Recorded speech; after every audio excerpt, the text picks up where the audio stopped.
Hello and welcome to this edition of Dr. Clark Reports. I'm your host, Dr. Gary Clark, and my guest is my friend Carolyn N. Hill, who's a member of the Board of Elementary and Secondary Education here in the state of Louisiana, and she represents the 8th District, commonly called the BESE Board. And greetings and welcome, my friend. Thank you for having me, Dr. Clark. It's an honor to be here today and to have a dialogue with you about the education issues in the state of Louisiana. Oh, yes, and you represent the 8th District on the BESE Board. And for our viewing audience, will you please let our viewers know the geographic dimensions of your district? Yes. So the 8th District is composed of 14 parishes. So I represent 14 parishes.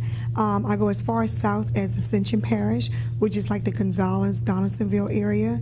I go as far as west as Evangeline Parish, which consists of like Crawley, Mamou, Ville Platte, Opelousas, and then I go as far as north as Avoyelles, which consists of Bunkie, Marksville, Cotton Port, and I go as far as east as Tangipahoa Parish and everything in between there. And so my district is really large. Myself and Dr. Lolly Beebe has the 2 largest districts that we represent on BESE. How many schools are in that district? Because I know because it has to be pretty expansive.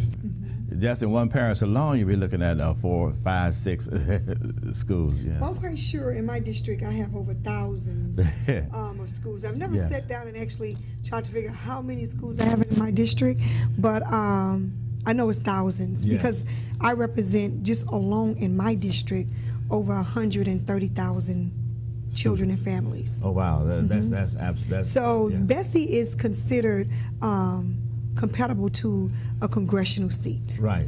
Or maybe much larger than a congressional seat. Like the old congressional seat that Gillis Long used to have years ago. That was the 8th Congressional District. And so when you have to campaign and you participate, then you've got to really understand the different cultures that exist from Mamou to Ascension. Yes, I totally agree.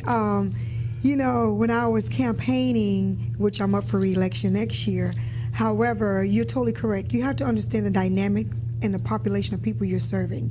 Because I represent a very impoverished rural area, I have to understand that I do have some metropolitan areas, but then again, what may work in EBR and Ascension may not work for Ville Platte, may not work for Bunkie and Marksville. So it's very interesting because when you're creating and developing policies, you have to keep that in mind that you're representing all people in your district, and so you have to keep in mind how the policy plays out and to ensure that it's equitable for all the people that you're serving. What is the racial dynamic that takes place in your district, the profile, yes? What's interesting is that my district is a very multicultural district. I have 55% African American and 45% Caucasian. Okay. Yes. Okay, and so, in regards, it's a predominantly Democratic area, but as far as race, it's very interesting because I had to build a multicultural team to be successful in this race. Yes, and that's pretty good. And I know that the BESE Board, of all the boards and elected offices that we have, it sometimes can be very controversial, and everyone has an interest, and you have so many issues that come before you. But before we talk about some of the issues, give us the structural dynamic of the BESE Board in terms of how you operate. I understand you operate by the committee system. I know you have several committees, and yes. Well, BESE is currently, BESE was actually mandated under Governor Buddy Romer. Okay. And BESE was designed to create policies for the entire state of education. Currently, you have 8 elected members and 3 are appointed by the governor. So it's an 11-member board, and within that board, we have committees. And the president of the board usually asks members what committee they would like to take part in and focus in that area. But what I've learned throughout, this is my first term. Oh, yes. And being the youngest to be elected in this term on the board and being the youngest on the board, it has been a learning experience. But one of the things that I've noticed, to be a great advocate, you have to work in all committees and be well educated in all areas. Absolutely. To be a strong advocate and to know what issues impact your community and the districts that you're representing. And I know you serve on the academic goals and instructional committee, yes. And that committee deals with accountability, academic standards, and policy implementation. What are some of the initiatives that come out of that committee? Because when you have your subcommittee meetings, I would imagine that you get a team of people that want to come and have ideas. Correct. Yes. To be honest with you, I did not request to be on that committee. I did not want to be on the academic and goals committee. I really wanted to be on the School Innovation and Turnaround Committee, which focused on RSD, because RSD is a very controversial issue right now, and that was one of the boards that I requested, but unfortunately the president saw fit to put me on academic and goals. Now, academic and goals committee, we are responsible for accountability, we are responsible for implementation, for certification, teacher preparation, etc. Currently, right now, one of the strongest issues that we're looking at regarding academic and goals will be the accountability around Common Core. And so those will be some of the things that we'll be focusing on, how we're going to hold districts and how we're going to hold schools accountable regarding the new implementation of PART and Common Core.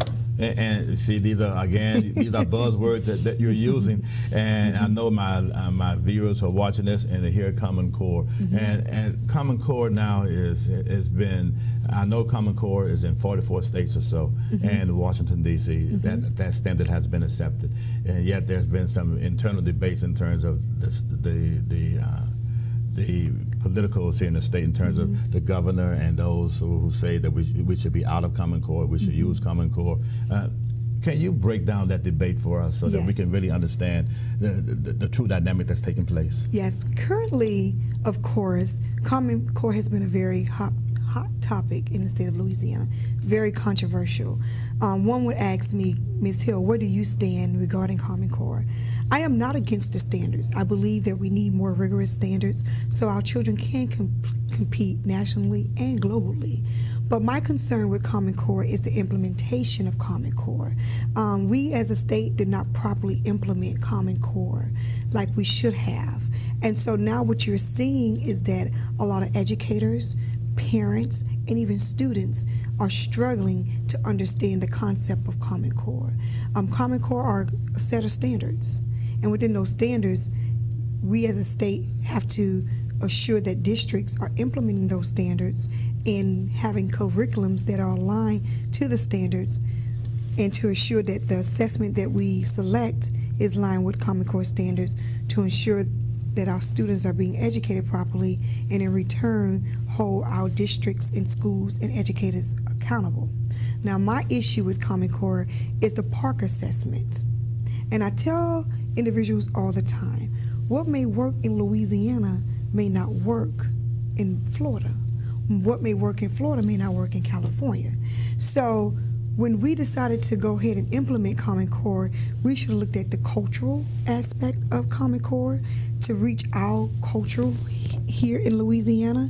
We should have looked at the academic piece to where our children are and where they need to be and where we would like for them to be. And that's what we elect to do. We now pushing standards in an assessment that is so rigorous when our students are still struggling with the LEAP and ILEAP exam. Absolutely, and so yes. That is my concern. And for me to represent a very poor and impoverished area and know the rigor of Common Core, knowing the lack of resources that these school districts have and schools, knowing the lack of professional developments that these teachers have not received, I have an issue to move forward because you're setting my children up for failure. It seems to me is that what you're saying then is that for Common Core to be effective, it has to be adequately funded. That seems to be what you're saying. And not only funded, but adequately implemented. Okay. Properly. Yes, and that's on both levels in terms of the students. Correct. And also in terms of the faculty. Correct. And one of the things that you're seeing in other states, they are pulling out the PARC assessment, meaning that they are keeping the standards, but they are tweaking the standards to which that it would assure that it reaches the culture and the people that they're serving. However, they're not moving forward with the PARC assessment. And so right now, that's the struggle in a lot of states, because they're saying if you going to implement Common Core, you have to use this assessment. and that's unfair because there are a lot of other assessments that's out there that we can reach our children to determine if they're reaching their goal nationally and locally. So that's the controversy right now. And a lot of states are saying, hey, we don't want the Park assessment because we know the rigor of the Park assessment and we know our children are not ready. But we'll keep the standards because we know there's nothing wrong with the standards and ensuring that our children have these standards so they can compete. But the issue is that a lot of states are saying we're going to keep the standards and we're going to tweak them to where it is that our community and our children and our families are able to adapt to. And so that's where we are on a national level with Common Core. Now, and on the state level, then you have the debate with the education leader, correct, and also with the governor, correct. And in that discussion, then we find that the governor wants us out of the Common Core, correct, when originally he wanted us in the Common Core, correct. Yes. And so then the education leader wants us in a position where we stay in the Common Core. Correct. But the BESE board, what does the BESE board stand on this? Well, currently, because this is very political, and I tell people all the time, education is political. Yes. And for me, I stand on righteousness and I stand on principle. Okay. And so currently, the board is divided, but the majority of the board members are supporting John, meaning Superintendent John White, yes, with Common Core. And then you have some that are opposing Common Core. So you have a split, but the split is that the majority is currently for Common Core. And so that's been a struggle because you have some board members that know that they have doubt about Common Core, right, but because this is so political, some of them are using their political drive to do what they feel that's best for them politically. But for me, it's not for me, I'm standing on principle and righteousness. And one may say, oh, Ms. Hill is with Governor Jindal. I've never been with Governor Jindal. I've never been aligned with Governor Jindal. I have always fought for my community and stood up for my community. But on this issue, just so happened that we're on one accord. And so with that, our communities and our families have to educate themselves. And one would say, well, you know, he's doing this for political reasons. And I agree. He's probably doing this for political reasons. And then one may say, well, President Obama, you know, he's pushing this, so I'm going to go with this. But we have to educate ourselves and to know that just because an individual is pushing a policy or a law that look like us may not always be good for us. And one may say, I can't believe Ms. Hill is saying it, but that is the truth. And so for me, knowing the dynamics and the history and where our children are educationally, to push forward Common Core and implement it fully is setting our children up for failure. For failure, and that's the key there, to put these students in a position to where they can be successful in their young academic careers. Correct. But it seems to me also that when it comes to the assessment, one of the primary issues that we see across the board throughout all of the parishes, I'm pretty sure you see it in your district as well, is they don't like to use this term, but you have this social promotion. But the goal was to end the social promotion, but then what happens is that you have individuals who are students who are above age and in low grades. Correct. And that presents a whole new set of problems which become very complex, which translate not only into academic performance, but also into behavior. Yes. Correct. Do you see the same thing that I see there? Well, and yes, and one of the things that I can and I would like to commend BESE on, and even Superintendent John White, is that he did come up with a policy. Okay. And within that policy, students that are over age, that have not passed the LEAP or ILEAP exam. So say, for example, if I'm an 8th grader and academically I have done average, but I didn't pass maybe a part of the math of the LEAP or a part of the English of the LEAP, and maybe I didn't pass both, we'll still allow you to go on to 9th grade. So you can still be in an environment with your peers.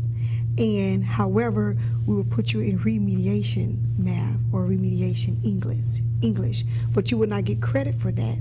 However, you'll still be able to take your regular science, your regular social studies, and your other regular classes. So I thought that was an awesome policy that was put in place, because not only would allow the children to have the confidence, because even though I may not have passed, I'm not stuck in middle school in this 8th grade. You know, I'm able to move on with my class, but even though I didn't pass the math part of the LEAP exam, I may have to take remediation math, but that's okay. But I'm still in that same environment, which would increase my self-esteem and which will increase the number of graduates that we have as well. So I supported that policy. Now, through your tenure thus far, what has been the achievements that you really liked? What has brought you the greatest satisfaction to date? I just had a conversation with someone this morning, and I said that, you know, this was my first term, and one of the things that I've noticed that it was a struggle for me because of the administration and because of their reform initiative, and that they were very strong-willed in pushing their agenda. But what I can say for me, my greatest achievement is that even though I may not have brought back as much as I wanted to for my community, but I stood and I fought, and I was a strong advocate for them. Yeah. And so for that was my greatest achievement, that I did not allow myself or to sell my soul for a dime or a nickel to say I'm going to bring back to my community. But I was able to stand even when it was rough, even when it wasn't the most likable position to be in. I stood for my people, and that was the greatest accomplishment. And that's wonderful. Now, the challenge, in the same manner, what's been the challenge for you? The challenge for me has been trying to navigate through a board that has an agenda and that is very strong-minded in what they want.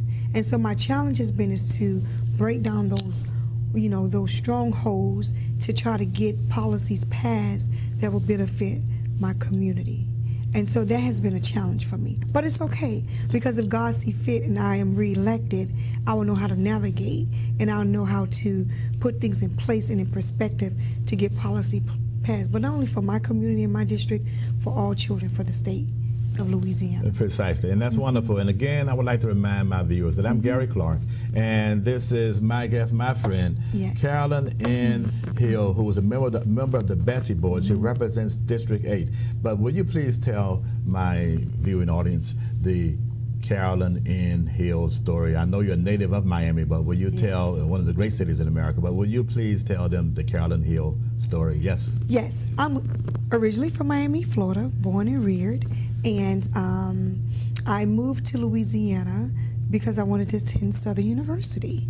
And I had some very influential young ladies in my life that really pushed me educationally to actually go further to get a college degree. My siblings and I are the first generation to actually go to college and graduate and get masters and PhDs. And I tell people all the time, people look at individuals and they say, I wonder what's his or her story. And most people don't know I grew up in a home where my mother and father was on drugs. We were bounced from family member to family member. Statistics says that I shouldn't be where I am based on my experiences and based on what I had endured as a child. But what I can say is that God is good, and He's always had His hands on myself and my siblings. And so in spite of all the obstacles that we endured growing up and in our childhood, I'm able to give back because I was one of those children. I was one of those who lived in poverty. I was one of those that didn't have a mother and father, in the house. So I was one of those that was reared by several family members. And so with that's why I'm so passionate about what I do. And I'm so passionate to ensure that my children have what they need to be successful. So I would imagine then, when you went to Southern, then you went on and did masters in social work. I would imagine then that what drove you to be a part and parcel to be involved in social work activities. What was your major as an undergraduate? Social work. I have my bachelor's in social work, and I guess because of life experiences, sometimes it drives you into what your career will be. But I believe that my path has been destined, that God has had His hand on me and has put me in the direction that he wanted me to go. And being a social worker has allowed me to even be a stronger advocate on the board, because not only do I look at things from a business perspective, but I look at things holistically. I look at the person in the environment. I look at the environment as itself and things that contribute to challenges in certain communities. And so that's what makes me even more stronger. And then from my own experiences growing up as well. This thing called civic engagement. What is it that made you so actively involved in civic engagement? Because I know you know, social work is one thing, but then to actively get involved in the political activities. What was the drive there? I tell you this, I knew in high school, because of my struggles, my only way out was through education. My only way out of my situation was to go get an education, to have a better life for myself and perhaps one day for my family, meaning my husband and my children. But I was always engaged in community or civic advocacy work, even in high school. I ran for Miss Senior. I was the chaplain for the 4 years, and I was, so I think it was just something that God has always placed within me. And they say, are leaders born, or is that a behavior that is learned? I believe it's both. I mean, I believe I was born as a leader, and I believe that it was some behaviors that I was able to obtain and learn from others to perfect what I am doing now. And so going into social work, and when I went to Southern, I was still engaging. I ran for Miss Social Work. I was a chaplain there. And then when I went to LSU, I was the first black president of the Social Work Club. Then I was appointed to SGA as a senator. So I think God has ordered I know God has ordered my steps to where I am today. And so I know He has even much greater things in store for me. And so I believe my engagement in civic advocacy work is due to my own personal experience and what I have endured as a child growing up. Yes, and within this, and we know that the BESE board is not an isolate, it's not an island, and it sits within that pool of activities that takes place in the state of Louisiana. Right. Being an individual now who's able to be in it, like Stevie Wonder would say, in it but not of it. But you're in the mix. What do you perceive to be the major problems that confront our state, period, and in terms of for growth and development within the state of Louisiana? Well, education. Yes. Education is the key. Education drives economics. Economics meaning that if an individual is able to be educated and is able to graduate and go on to post-secondary education, that community will be better. And what we see in our communities, when I say our community, your community and my community, the lack of education.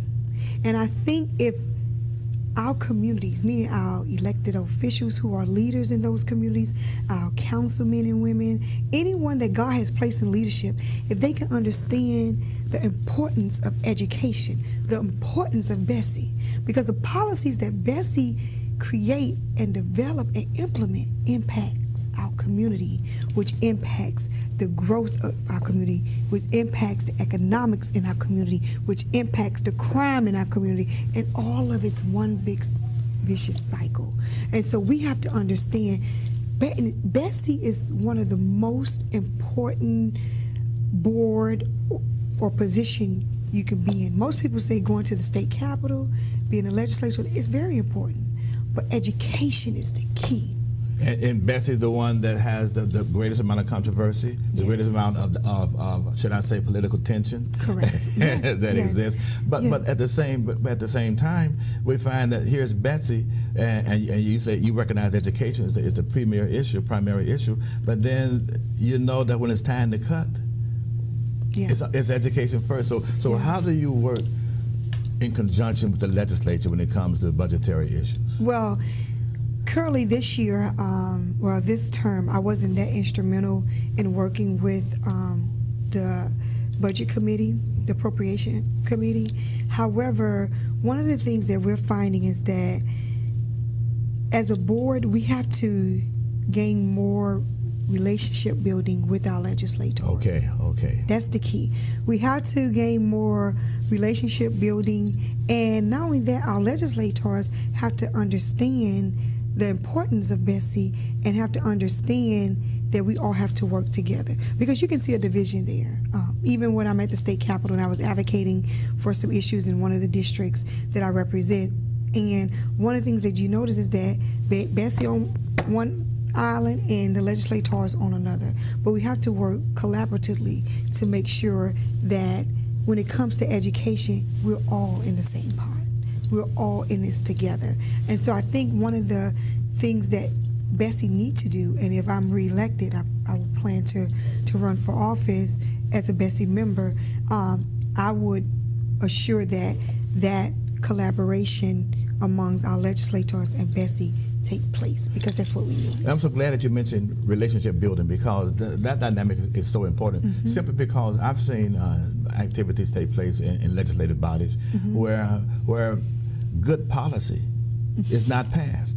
Why? Because they don't have relationships. Yes. But then those who develop relationships pass bad policy. Correct. Because they spent the time to build relationships, and it may be a bad policy, but hey, they know that person has spent the time with them to cultivate them. Correct. And I'm so glad that you mentioned it, because on all levels, it is all about relationship building. Now, this is something that I know, because you're there and you see the frontline people when they come to you, and they're not coming always in a very pleasant manner. They're not coming happy. And so, how do you handle those constituents who come and who really don't particularly like the policy that you may espouse? Not just you, but just the board as a whole. Yes. One of the things I tell my constituents, I'm one voice.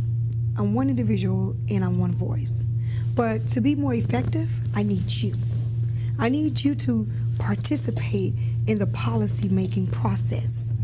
I need you to come to the BESE meetings. I need you to do your research. Help me, because I can't do it by myself.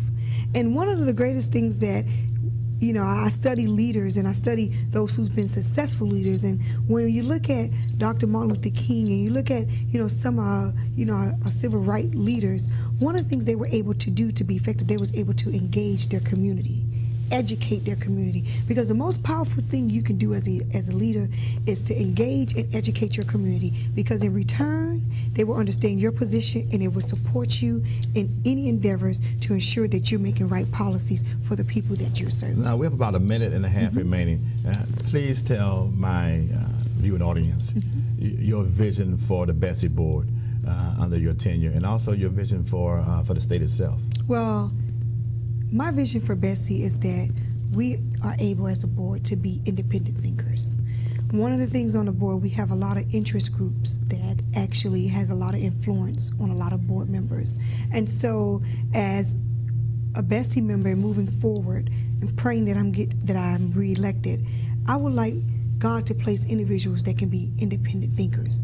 And when I say independent thinkers, that will stand and do what's right, even if it's not the likable position, even if they have to, work things out. But that's my vision. Oh, yes. I appreciate it. And again, I would like to thank my viewing audience for tuning in. As always, it's been a pleasure.